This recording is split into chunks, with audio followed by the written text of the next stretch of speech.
Good morning, everybody. I am talking to you today about your new build update for the week and just giving you a quick update. I think you're probably wondering what's going on in our neighbors. So that update's almost going to be done because they're almost finished.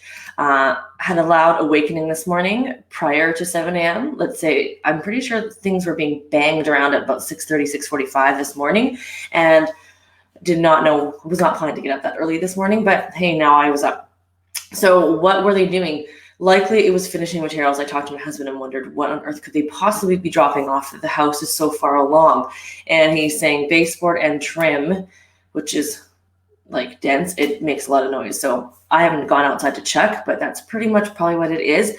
They are in their last month. They were telling Curtis that they're moving in by the end of March, which is only 1 month away. So they've got to get those baseboard trims up. They've got to finish off their painting. We saw kitchen cabinets get delivered there last week. So they are well on their way to being finished. It's going to be quite the house from what I hear. So that's the update on our neighbors right now. In regards to the new build world and discounting, last year at this time, prior to when everything kind of went in lockdown mode, our discount updates, the discounting was still pretty decent. We were seeing still quite a big incentive from the builders. The resale market was starting to recover, and the builder update wasn't quite, they hadn't caught up yet, and they weren't about to raise their prices or drop their discounts. However, now things have changed, right? So in the last year, we've had the lumber increase, which I keep saying over and over again, but I have to because it has really impacted the sale price and purchase price of these new home builds. Wood has literally doubled in price. And so you can imagine a house is built with a lot of wood, needs to be accommodated for, because they're going to pass that expense back to you as the buyer. So the discounting has become smaller and smaller and smaller. We still have seen some updates, some discounts considering the builder. The larger the builder, the more likely you will get some sort of discount just because they have the volume still. But I have noticed that some builders that are larger aren't giving any discounts at all. They're not even allowing you to do any changes. Because the demand has gotten high, the builders are in a more comfortable position like they usually are. And when they are comfortable, they lower discounts. When they're comfortable, they don't allow changes, or they make it cost money. This is a trend I've seen before where things, when the economy is like this, that's what they do. When demand is high, they basically just go, hey, lots of people want our product. We don't need to accommodate. We don't need to give discounts. And then when things were really bad, that last 3 to 4 years, they start to throw incentives and try to get you to come. Now, it doesn't mean that they're not having any more incentives, but it's definitely a lot lower than it used to be. So on that lines, we also, for the new build inventory update, there is not a lot for quick possession. And when I say quick possession, I mean taking possession within the 30 to 60 day mark. We're starting to see a lot of product be available for May, June, July. However, the challenge, depending on which builder you're going to, you may not be able to see the product.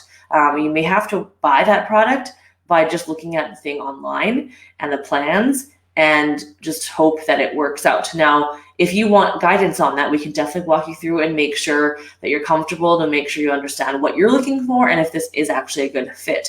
But that is the case in a lot of things, because if you wait until the place is actually ready to look at, likely it will be sold. That's just the reality of things right now. Now, if you're still looking to build and build from scratch, you can still do that. Now, why build if discounts aren't as prominent or prices are, similar to resale? Now, there's a lot of pros and cons, and I wanted to talk about that today because, before there was such a huge incentive to buy a new build because it was like, hey, it's such a cheap deal. It's a brand new house. Why wouldn't I? It seems like a no-brainer, doesn't it? Well, right now, if you were to build, I think it still makes sense for the client depending on what they're looking for. So here's some pros and cons. If you're looking for a new home, obviously, you're going to have to build in the new areas. There's just no way around that unless you buy an infill product in the city. So buy a house, rip the house down and put in a new house. Or you can buy a spec from one of the infill builders spec homes. So that's even more rare, but it is a lot pricier. And you're not going to get a certain type of home. They're limited to what kind of home you're going to get. So if you're looking for a 9-foot ceiling, you're looking for walkout basement, you're looking for any of those like newer home type finishings, you're going to either have to pay a lot of money in the infill still, or you can still build here. So the kind of home is indicative of if you want to buy new in the new areas, and you'll deal with the location. So location is a con, right? So if you're not close to amenities versus in the old resale area, you're thinking, why on earth would I want to live out here? Well, there's a lot of young families as well in these new neighborhoods.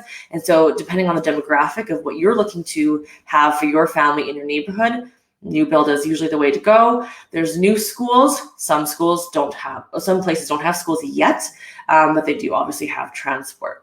So another pro to buying a new home still versus an older home is that there is warranty. When you buy an older home, we do an inspection, get all of our ducks in a row, do due diligence. But if anything unexpected happens, you don't have warranty coverage.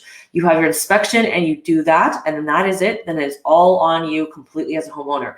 If you have a home under warranty, you still are covered. Now, not everything is covered under warranty. You have to be careful of that. I know attic rain has been something that has been happening to a lot of people over the weekend, and I will talk about that right after I do the pros and cons.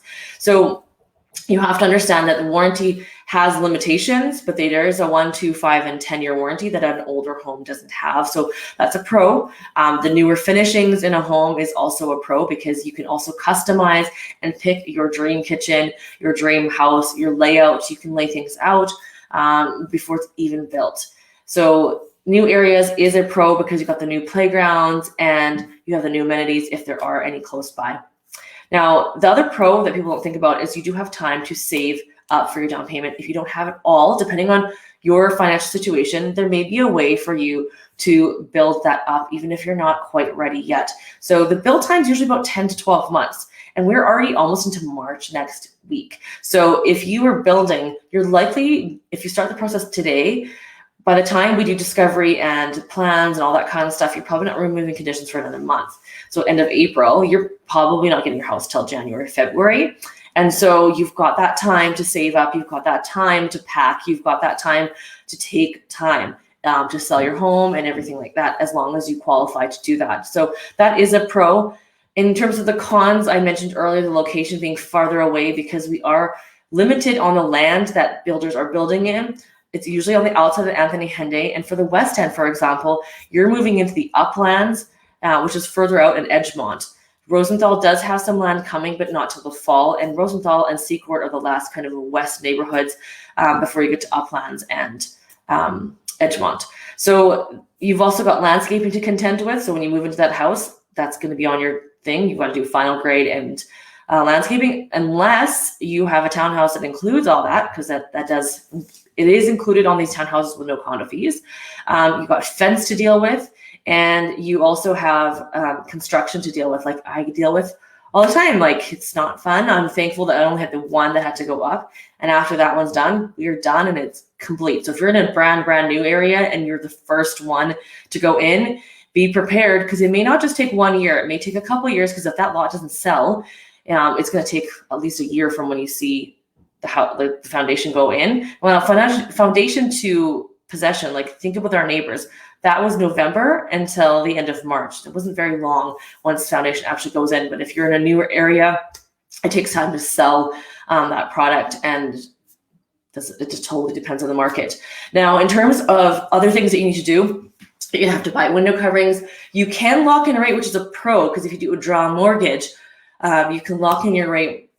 There's a lot of reasons that you might want to do that, and you can check that out on another video, but the higher rate is going to be what you would contend with. Now, the rates are pretty competitive right now. Even a locked-in draw mortgage rate is still pretty low. It's still under 2%. So it may still be worth it if you've got enough pros to use the draw mortgage, if your builder does allow draw, or completion is a whole other question. And then the wait time is obviously a big con. As much as it is a pro to be prepared, it's also a pain to have to wait, because we're all impatient people and we all want our house. Even though we said we don't want it for a year, now we want it yesterday, right? So important to think about. Now, one of the things that has been happening in this last weekend, because it got so warm, is attic rain. So I wanted to talk a little bit about attic rain, because attic rain is something it scares people. And there are some concerns depending on what kind of attic rain. Attic rain happens when it goes from really cold to really warm, which is what's happened. We were in subarctic temperatures, and all of a sudden now we're above zero. So in the attic, and they will send, we got an email from our builder as well, warning people about the discoloration on the ceilings. And you don't want to know why? It's because it's raining in the attic. That's why it's called attic rain. It was really cold. Now it became like, it's now wet inside, right? So there's some of that is normal for the new build homes. If you talk to any attic insulation company, and I would ask for our guy expert installation who always watches our videos to please comment about attic rain and how you can prevent it, because there is preventative measures, but this is something you see more frequently in a new build home. If there's water leaking through your light fixtures, that's not normal. There is some normal stuff and there is not some normal. Unfortunately, we've heard of some of this happening over the weekend. So make sure to know what's covered under a warranty and what is actually happening and what you can do to make sure you prevent the most amount of damage. Because as we get to the there's more warmer temperatures today and tomorrow, and then we're going to go back cold again. So we may be going cold and warm for a while, because Edmonton is infamous for this winter, spring weather. This is going to be more and more common. So please let me know if you have any questions about attic rain. We can have Chris come in from Expert Insulation, and maybe we can talk about attic rain. And if you have any other questions, let me know. We will talk to you guys next week. Bye.